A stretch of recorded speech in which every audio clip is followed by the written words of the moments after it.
So next Thursday or Sunday, when you come to worship and you come in the front door or the back door, you will come to a table.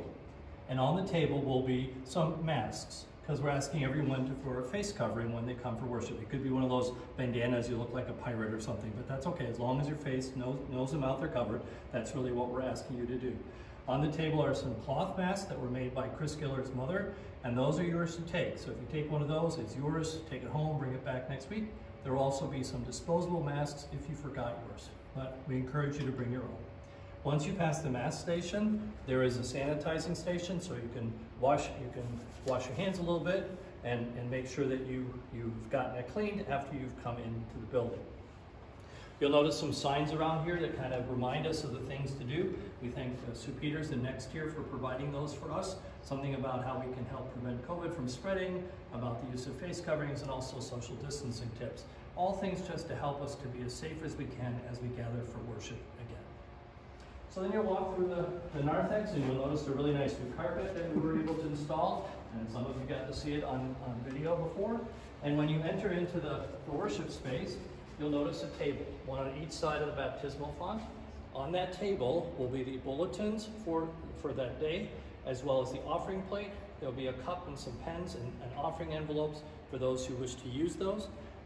And that will be the starting point. You can put your offering in the beginning or the end of the service. Either way is fine with us. But just so you know, that's what's going to be there. Once you walk into the center, you will notice that the pews look a little different than you're used to. In order to make sure that we had some social distance, we put them together.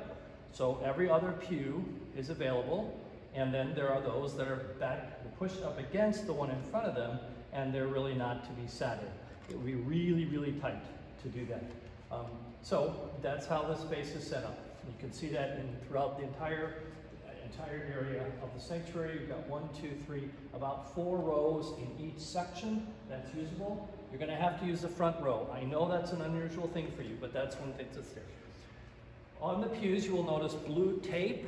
The blue tape indicates 6 feet of distance. So if an individual is sitting in a blue tape spot, the next person would sit at the next blue tape spot, and the third person at the third blue tape spot. But this does not apply to family groups, or household as we call them. So if you have been spending time with a group of people and you all come to worship together, you can all sit together.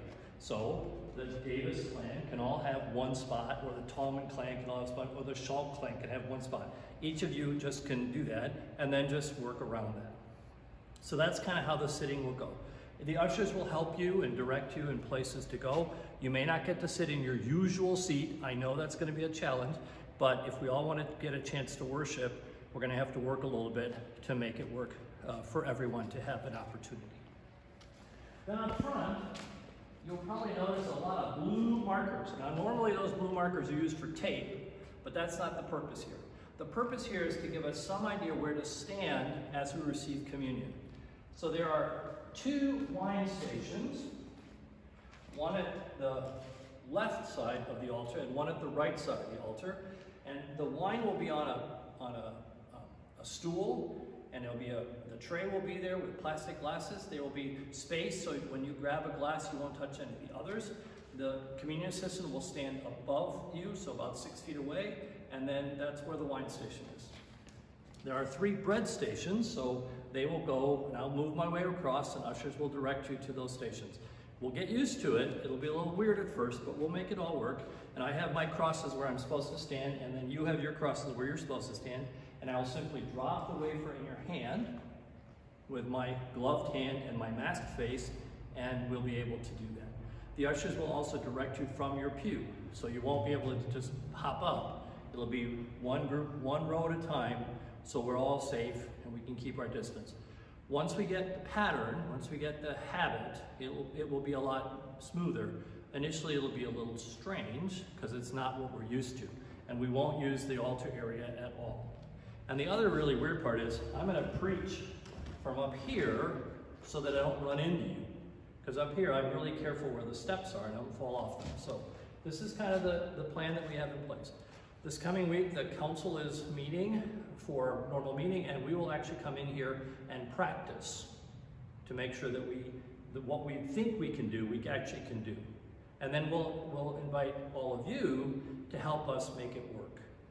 Now we know that not everyone's going to come the first week, and that's okay. We're going to continue to record pieces of the service, intersplice them with some hymns from outside and some music from other places as we need to, and then provide that for you. Probably we'll upload that on a Sunday at about noon, so that we'll encourage regular worship first, and then that will come after that. So at that point, we hope it works. We look forward to having you back in the space. The space awaits you, and we can't wait to share the sacraments with you.